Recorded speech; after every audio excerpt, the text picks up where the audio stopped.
Beleza? Boa tarde, pessoal.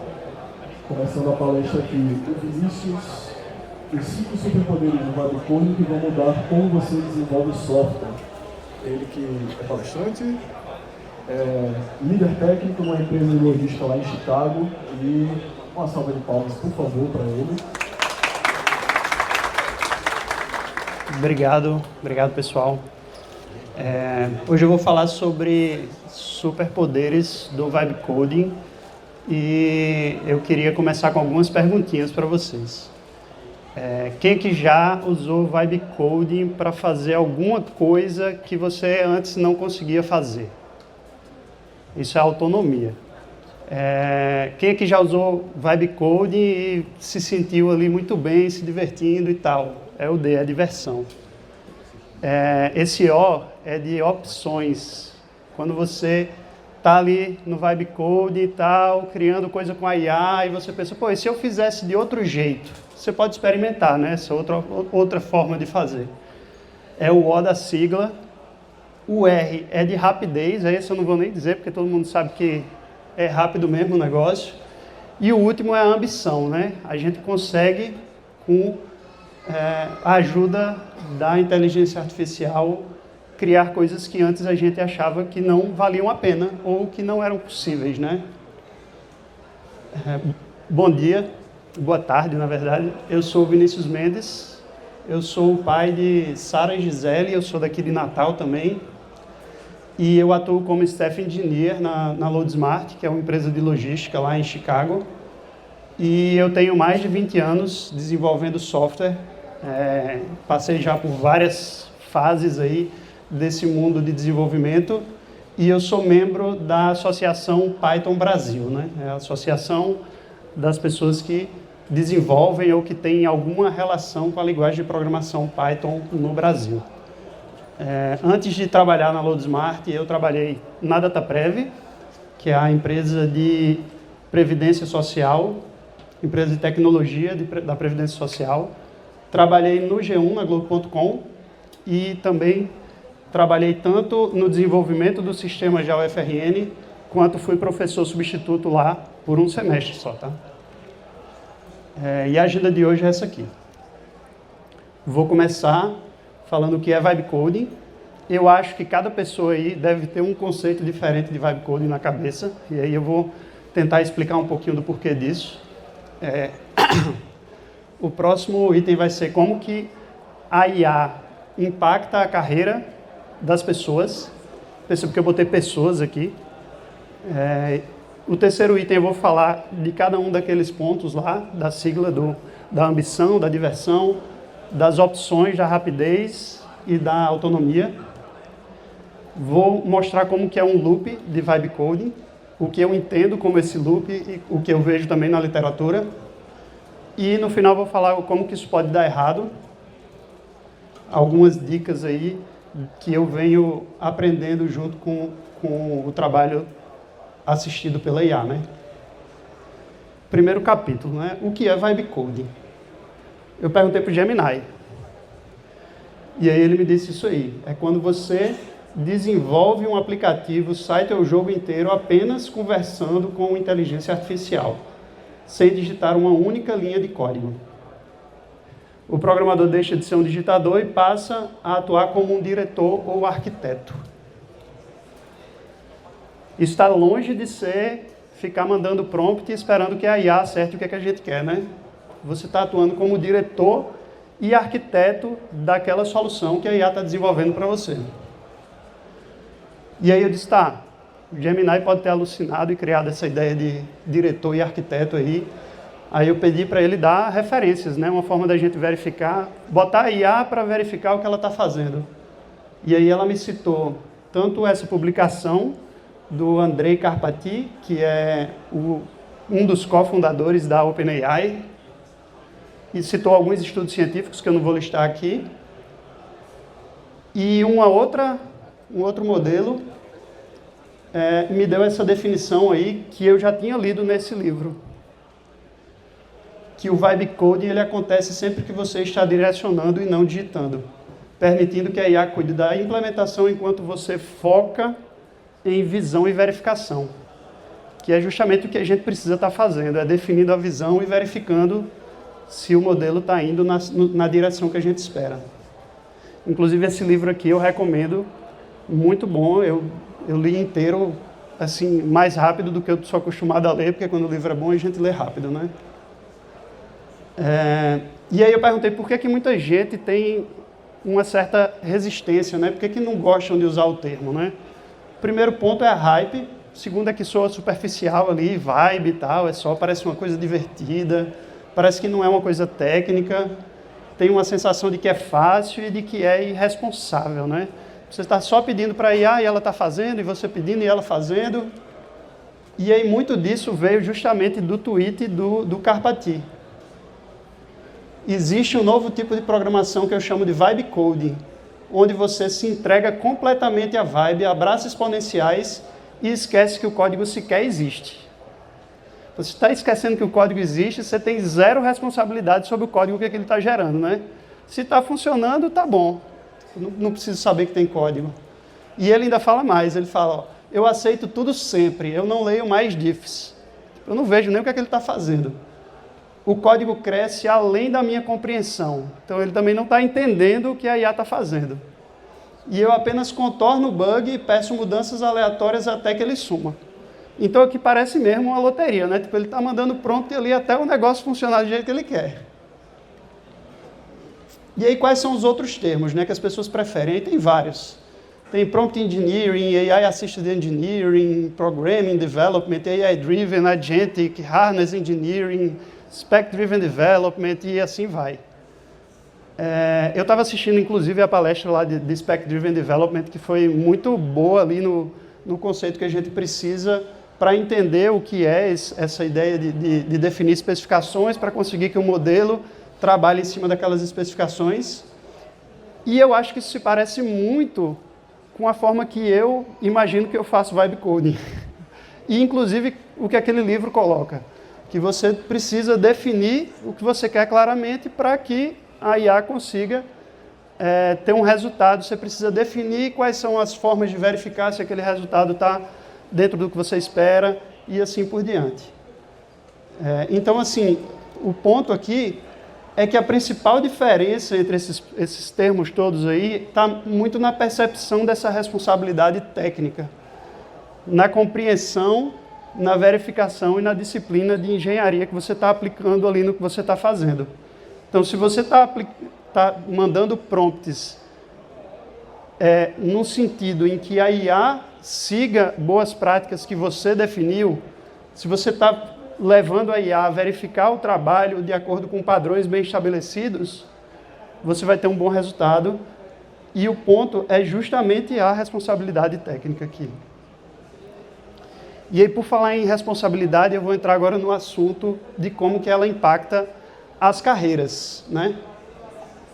Essa pergunta aí, no ano passado, foi muito em alta, muita gente se fazia essa pergunta, será que a IA vai tornar o desenvolvedor obsoleto ou não?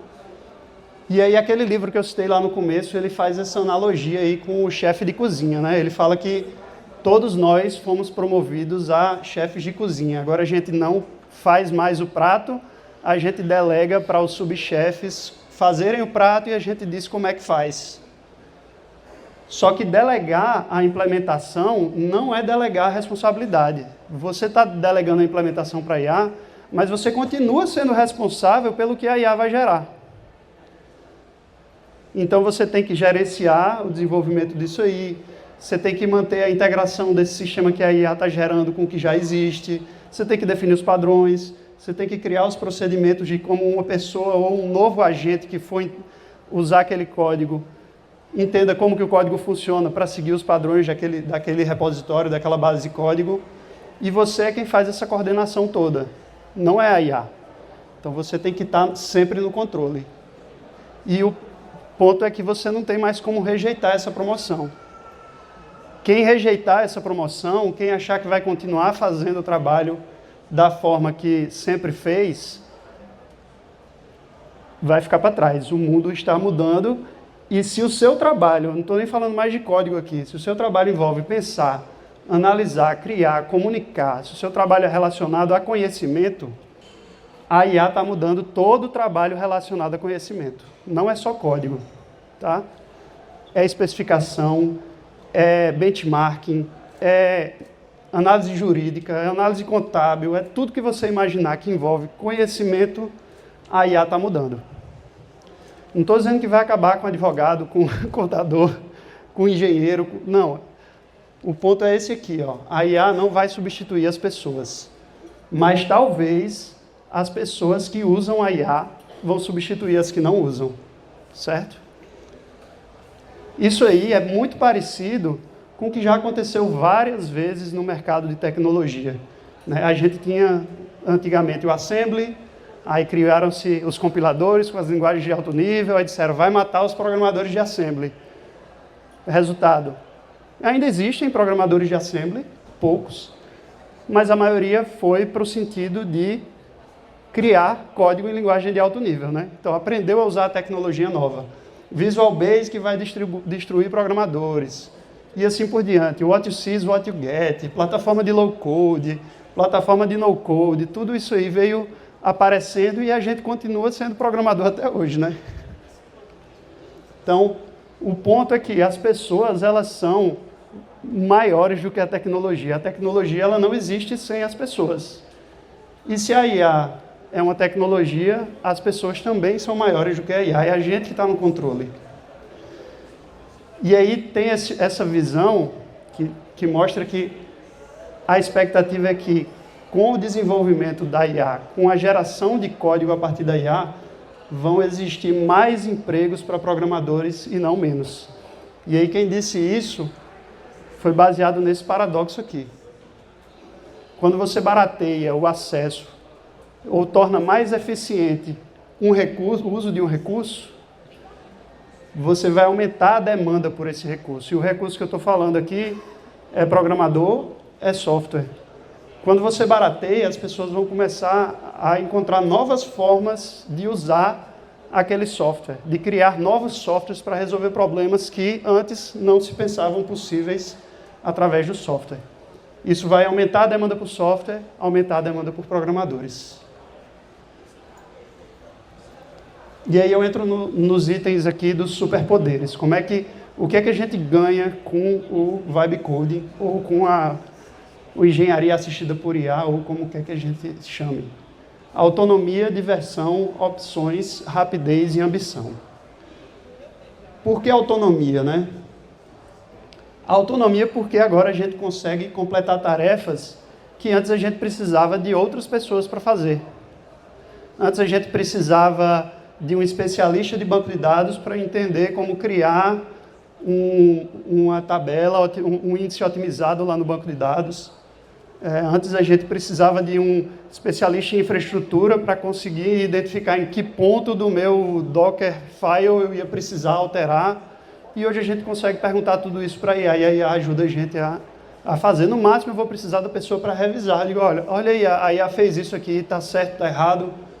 Você faz a sua revisão e depois pede para o colega, né? E aí, quanto mais pessoas a gente tem em um processo, menos tempo a gente passa resolvendo o problema em si. A gente passa muito tempo coordenando aquelas várias pessoas ali que estão colaborando para aquele processo, né? Isso é o que chama de fricção organizacional, né? Tem um conceito de ler a mente, né? Você está colaborando com alguém, nem sempre tudo que aquela pessoa pensa está explícito, às vezes você tem que entender o que ela está querendo dizer. E isso tudo introduz um custo de você ficar comunicando, fazendo handoff, passando, como é que funciona essa parte do código que você fez que eu não entendi. E tudo isso hoje a gente consegue pedir para a IA explicar como que aquela parte do código funciona. Apesar de que não tem intenção, né? Ali, às vezes tem só, o código funciona assim, você não sabe o porquê. Né? Não sabe por que alguém colocou o código para funcionar daquela forma. E aqui tem vários exemplos, né? Explicar como o repositório funciona, criar protótipos. Eu vejo hoje em dia, tem um amigo meu que é dentista, ele chegou para mim com o celular e disse, fiz um aplicativo aqui para controlar os meus atendimentos aqui lá no Lovable. E ele está lá, felizão com o aplicativo dele, que antes ele tinha que fazer de outras formas. A gente consegue fazer um debug de um erro que antes eu não conseguia entender toda a stack que envolvia aquele erro. Você faz uma análise de ponta a ponta, vai do front-end até o banco de dados e nem sempre você sabe todas essas tecnologias no meio da stack. E você consegue até corrigir esse bug no ponto da stack que você não é especialista. E por que é divertido, né? É divertido porque parece uma máquina de cassino, né? Você bota a ficha lá, sai um prêmio, bota outra ficha, sai outro prêmio. Toda vez que você puxa a alavanca, vem uma resposta da IA. E aí, cada pequena resposta vai injetando dopamina ali, você vai se sentindo mais encorajado a pedir fazer a próxima pergunta para ver qual é o próximo resultado. E às vezes esse resultado é um pouquinho diferente do que você espera e você diz, então vou pedir de novo, porque daqui a pouquinho já tem a resposta de novo. E você fica nesse ciclo ali, quando vê, já são 3 horas da manhã e você ainda está lá mandando prompt, né? E o outro ponto que é interessante é o das opções. Eu vou citar um exemplo aqui que eu fiz uma vez. A gente estava com um problema, eu fiz uma proposta de solução. Aí um colega disse, essa proposta de solução aqui tem esse problema. Acho que em menos de uma tarde eu mandei para ele uma outra proposta de solução que era alternativa àquela e que resolvia o problema dele, mas criava outros problemas. E aí a gente tinha já 2 opções para resolver. Qual das 2 fazia mais sentido, né? E aí o Vibe Coding, ele reduz esse custo. Na verdade, eu não estava nem codando ali, eu estava especificando a solução. E aí eu especifiquei mais de uma solução para a gente escolher qual que a gente queria. Se eu fosse fazer isso sem a ajuda da IA, eu ia demorar 1 semana para fazer uma proposta, outra semana para fazer outra, né? E aí, a opção, na verdade, ela é um direito. E, geralmente, é melhor você ter o direito de fazer essa escolha o mais tarde possível. Então, se você pode tornar essa decisão mais reversível, você consegue... você pode explorar outros caminhos, né? Porque hoje em dia o que é que a gente faz? A gente cria um software, faz uma decisão arquitetural ali, vou usar React Query. Eu não conheço front-end, tá? Estou só dizendo aqui uma tecnologia. Vou usar React Query. E aí daqui a pouco chega um framework novo, aí você diz, eu acho que eu tenho que usar esse outro framework novo. Só que para você trocar o React Query por essa outra opção, você tem que desfazer um monte de coisa no código. E aí com o Vibe Coding você consegue trocar o código todinho lá e testar essa nova abordagem. Você consegue explorar várias opções. E como é que a gente consegue fazer isso? Quanto mais modular for o seu código, e aí entra a palestra de DDD que a gente teve aqui mais cedo, o colega estava falando lá que você tem que ter os contextos bem definidos e resolvendo um único problema. Entra a recomendação lá do Spec Driven Development, que a gente tem que manter as nossas specs, uma spec para cada feature. Entra os mini agentes ali, micro agentes. Então, quanto mais especialista, quanto menor for o seu escopo, mais fácil de você explorar múltiplas opções. Porque você tem as suas fronteiras bem definidas e você vai mexer só no que está ali dentro, né? Eu já passei por esses exemplos. Tem um que eu achei muito interessante, que foi esse da autenticação só. Eu estava codando lá uma ferramenta para controle de finanças pessoais, e aí eu disse, eu quero implementar uma autenticação. Aí eu descrevi como é que eu queria a autenticação e tal, e aí o agente me criou uma autenticação com um padrão novo lá, que não seguia padrão RFC nenhuma, não seguia OAuth, não seguia nada que eu conhecia. Aí quando eu olhei, eu disse, esse negócio está meio estranho. Eu disse, você seguiu esse padrão aqui? Aí mandei RFC. Aí ele disse, não, você quer que eu siga o padrão? Eu disse, quero. Em 2 horas ele substituiu toda a autenticação por uma implementação fiel do padrão de OAuth. Então, assim, isso é só uma forma de um exemplo de como a gente pode explorar essas múltiplas opções, né? E aí eu falei de muitas coisas que a gente tem com rapidez, né? Fica tudo mais rápido. A gente manda lá o prompt, sai o código, e aí está tudo certo. E a gente fica com uma sensação de produtividade, confia no que a IA está gerando e tal. Só que a velocidade ela é diferente da eficiência. e principalmente se for na direção errada, né? Se você pedir para ele gerar um monte de código ali, igual ele fez o do login, da autenticação, ele vai gerar um monte de coisa lá que você depois vai jogar tudo no lixo, né? Então, até que o colega falou lá que a gente hoje está jogando fora 2 vezes mais código do que a gente jogava antes de começar a usar IA. O DORA Report é um relatório frequente que mostra métricas de produtividade na área de desenvolvimento, né? E aí, em 2024, eles chegaram à conclusão de que a cada 25% de aumento na adoção de Gen AI, isso estava correlacionado com menos 7% em instabilidade. Eu não sei exatamente como eles mediram isso aqui, mas isso foi o relatório deles lá. E menos 1,5% em velocidade de entrega. Então, eles estavam entregando mais devagar, na verdade. Tudo bem que esse dado é de 2024, não estavam tão maduros naquela época, mas o ponto é que cada sistema tem pelo menos um gargalo. Isso é a teoria das restrições, né? E aí, se cada sistema tem pelo menos um gargalo e você aumenta a velocidade em um ponto do sistema, que é a geração de código, esse negócio vai estourar em outro ponto do sistema. E aí esse outro ponto do sistema vai se tornar o gargalo. E o que estava se tornando o gargalo era justamente a revisão de código, que é a verificação que todo mundo fala, né? 91% de aumento no tempo para revisão de pull requests. E pelo menos eu tenho visto lá nos pull requests que eu tenho revisado, que antigamente eram de 80 linhas, 100 linhas, agora é de 300 linhas, 400 linhas.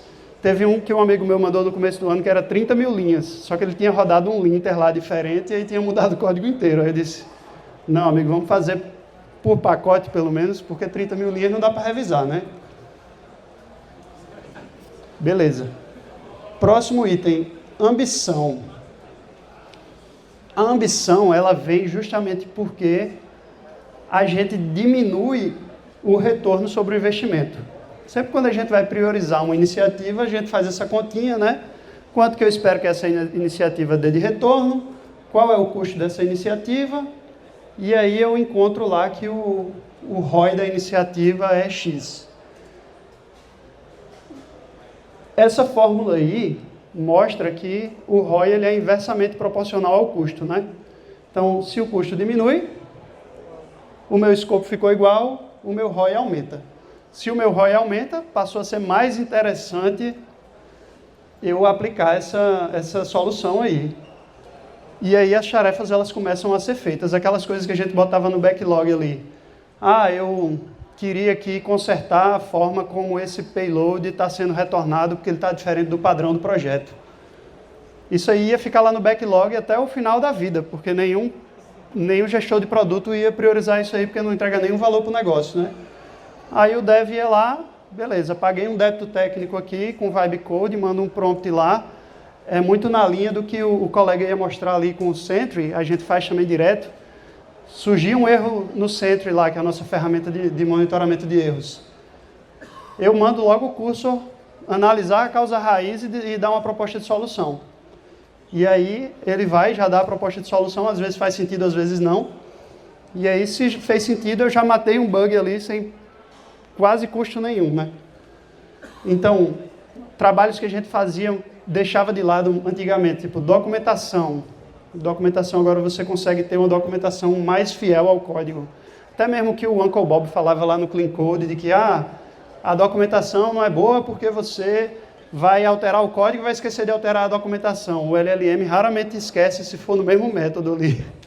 Então, aquela documentação do método ali, ele vai lembrar de atualizar, porque ele já puxou para o contexto, né, para editar o método. Então, documentação, teste, pequenas melhorias, refatorações, isso tudo aí ficou muito mais barato, e aí você agora tem mais ambição. Essa semana passada eu estava alterando, na verdade eu perguntei para o LLM qual era o padrão de criar logs de auditoria na minha aplicação. E aí ele me listou 5. Tinham 5 formas diferentes de gravar logs de auditoria na mesma aplicação. E aí eu disse, tá, então vamos criar um padrão para logs de auditoria, e eu comecei a aplicar esse padrão na aplicação inteira. Isso aí jamais seria priorizado por um gestor de produto, porque não traz valor para o negócio. Então, esse tipo de coisa, seguir esses padrões, ter um pouco mais de cuidado com a engenharia do código, ficou até mais fácil. Estruturar documentação técnica, definir padrão, corrigir bug e assim por diante. E aí eu vou entrar agora no loop do Vibe Coding, que é um pouquinho mais elaborado aqui. É muito parecido com o que a gente estava vendo ali no Spec Driven Development. Primeiro você define o seu objetivo. Geralmente eu vou lá na minha ferramenta de IA, aí eu digo, olha, eu quero resolver esse problema, como é que você acha que a gente deveria resolver e tal, não sei o que, e ele começa a mostrar propostas de solução, aí eu interajo com ele e digo, essa parte do código aqui, talvez a gente possa seguir esse padrão que já está pronto aqui desse outro lado e tal, não sei o que, e aí a gente cria um plano para essa solução. Definido esse plano, a gente pede para ele decompor em tarefas. Geralmente eu peço para ele propor as tarefas, algumas delas não fazem sentido porque são muito simples, outras fazem, e aí, dado que ele decompôs em tarefas, eu peço para ele já criar no meu Gira. A gente usa Gira lá para gerenciar nossas tarefas, né? Nossa ferramenta de gestão de tarefas. Beleza, depois que ele criou as tarefas, eu seleciono uma dessas tarefas e inicio a conversa lá. Eu quero resolver agora essa tarefa. Ele implementa a tarefa toda, eu reviso, testo, verifico, e aí a gente pode avaliar se precisa redefinir alguma coisa depois desse ciclo ou segue para a próxima tarefa. O bônus ali é que você pode automatizar esse fluxo, criar agentes e tal. Eu confesso que eu nunca fiz. Eu fico mais ali na parte de criar skills, de criar, definir os prompts para o objetivo que eu quero e na parte de criar documentação técnica perto do código, ADRs, definições de produto e os padrões de código. Também tem a parte de verificação que você consegue automatizar, né? Teste unitário, linters e assim por diante. E aí, essas são algumas dicas de como que eu interajo com a IA e que eu acho que funciona, né? Se a gente conversa com a IA como se fosse um colega que sabe muita coisa, mas não sabe como usar aquilo, é um bom caminho, né? Outra forma de ter um bom resultado, você deu um erro, você não precisa tentar explicar o erro. Pegue uma evidência clara e fiel daquele erro, log do erro, print screen, o que você tiver, e joga para a ferramenta de IA, que ela vai saber se virar dali para frente. Teste não passou, pega o log do teste que não passou, joga lá no LLM, ele consegue fazer isso até sozinho, né? No loop do Vibe Coding dele ali, você mandou o prompt, ele, no loop de verificação, ele já vê que o teste não está passando. Essa outra parte aqui de ferramentas difíceis é porque, por exemplo, quem aqui sabe todos os parâmetros do comando git? Quem aqui sabe todos os parâmetros do comando Z? Quem aqui sabe criar um shell script de cabeça ali? Você pode pedir para a IA criar, ela vai criar para você. Essa semana mesmo eu estava rodando um código que um colega fez para o Linux que não estava rodando no meu Mac. E aí eu fui e expliquei para a IA, estou tentando rodar esse código que foi criado para o Linux no Mac e está dando esse erro. Acho que em 5, 10 minutos ele corrigiu. E era uma ferramenta de bash que eu nunca tinha usado, né? Isso é sempre uma boa oportunidade para você aprender. Diferente do que o Carpati falou de, tipo, esqueça, vai passar da sua compreensão. Tente aprender com essas respostas que a IA vai lhe dando de coisas que você não sabe, né? E aí, ser claro sobre o que você quer alcançar, e essa de baixo é importante. Dado que os modelos de IA, eles são probabilísticos e não determinísticos, você pode estar num ponto da sua interação com ele que é estável e você quer fazer uma melhoria, e aí ele vai num sentido completamente diferente do que você quer, e você não consegue mais voltar para o estável que você estava. Então, crie checkpoints. E aí, quando eu falo checkpoint, é git commit, mergeia numa branch estável, qualquer coisa desse tipo aí, que faça com que você tenha como voltar. Defina regras inegociáveis e se a IA alucinar e não seguir sua regra, você tagueia o arquivo onde está a regra e diz, siga essa regra aqui que você não seguiu. É melhor do que você ficar explicando a regra sempre para ele. Então, se a sua regra já está bem documentada, você só referencia. Ter uma estrutura de código bem definida é melhor, porque a IA só precisa entender uma vez, né? E pedir para ela criticar o próprio trabalho é muito bom também. Ela faz um negócio, você pede para o mesmo modelo revisar.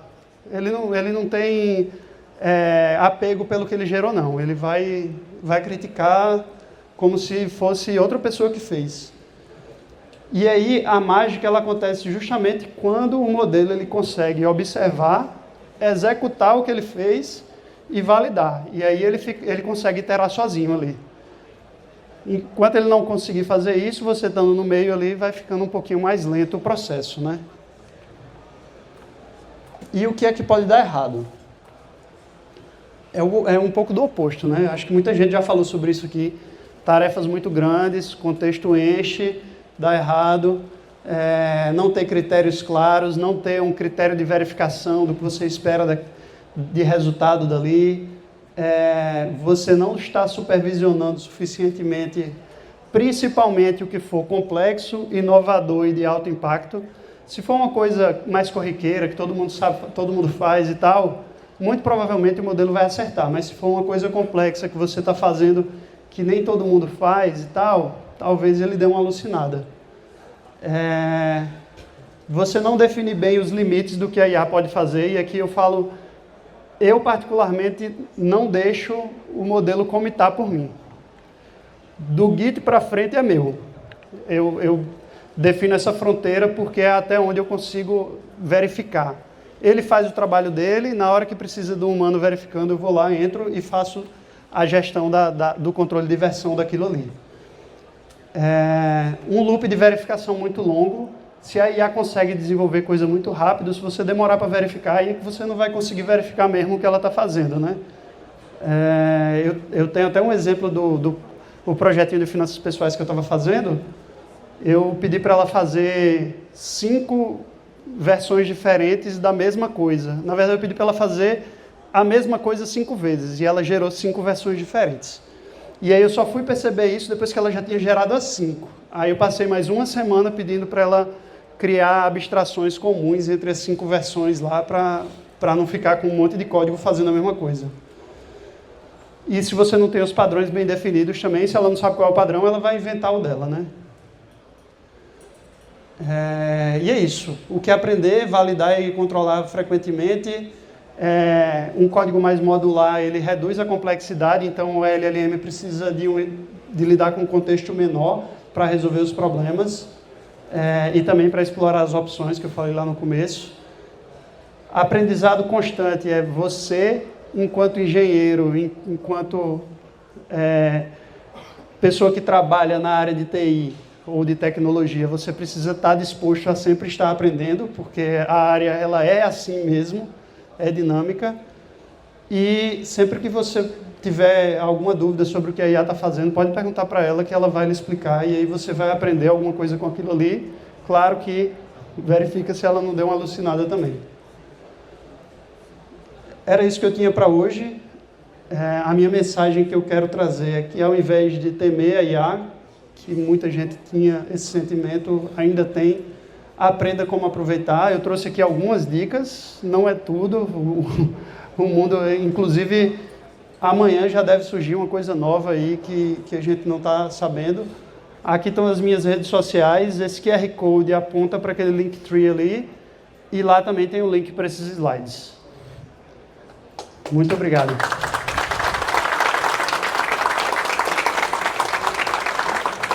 Parabéns pela palestra. Cara, a julgar pelo tamanho do pessoal aqui, todo mundo queria assistir essa palestra de Webcode. Vou pedir para que vocês fiquem, a gente vai ter um momento de perguntas agora, então quem perguntar, levanta a mão que eu vou com o microfone, e já já o fotógrafo está vindo, então eu quero mostrar para o Google quanta gente veio, então por favor fiquem. Quem tem dúvidas pode levantar a mão que eu estou com o microfone aqui. boa tarde. Você falou que usava Cursor. Você usa exclusivamente a CDE ou utiliza algumas outras ferramentas para desenvolvimento? Eu uso várias, na verdade. Eu tenho uma assinatura pessoal das ferramentas da Google. Eu tenho uma assinatura pessoal do Claude, uma da OpenAI, do ChatGPT. E a LoadSmart, ela também patrocina a assinatura do Cursor e do Claude. Então, eu faço projetos pessoais ali, brincando com o Claude e o Codex. Eu boto um para fazer uma coisa, outro para fazer outra, e eles vão se integrando ali. E o Cursor, para o trabalho, eu uso o Cursor e Claude Code. O Gemini eu não uso para trabalho, a parte do Google.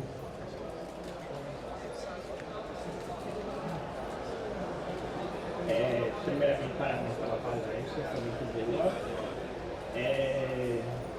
Assim, eu queria tirar uma dúvida em relação à parte de construção da aplicação, certo?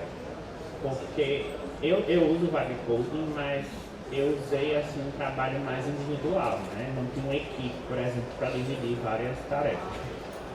Você acha que é possível, por exemplo, uma equipe trabalhar em uma única aplicação, aplicando o Vibe Coding? Ou você acha que é difícil você delegar tarefas justamente pela variação no resultado do time? Uniformizar uma única aplicação com pessoas diferentes codando, usando o Vibe Coding, é complicado? Tá. No nosso dia a dia, a gente faz exatamente isso. A equipe que eu trabalho lá com 3 equipes no produto da LoadSmart que eu atuo. Eu atuo como Staff Engineer, olhando as soluções técnicas ali, liderando tecnicamente essas 3 equipes. E a empresa ela está incentivando muito que a gente use geração de código por IA. E o que a gente faz primeiro, a equipe gera o código com base na tarefa que está especificada lá.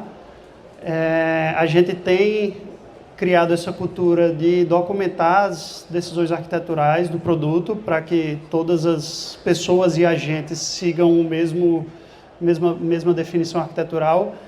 E a gente tem um processo de revisão de código que tem o processo humano, e a gente também tem o CodeRabbit, que é uma ferramenta de revisão de código baseada em IA, que faz a revisão de todos os pull requests, e ela tem dado um bom resultado, eu diria até melhor do que o resultado que a gente tem visto com a revisão humana. E assim, claro, a revisão humana geralmente vai corroborar ou não com o que o CodeRabbit já colocou. E a gente tem também um processo de revisão específico de segurança, olhando aquele código mais pelo viés de segurança. Eu não sei detalhes porque eu não trabalho na área de segurança, mas eu acho que é um pouco das práticas de engenharia que a gente já tinha em times sem IA, mas agora um pouquinho adaptado para o mundo com IA. Queira ou não queira, várias cabeças desenvolvendo o mesmo software, elas vão pensar de formas diferentes também.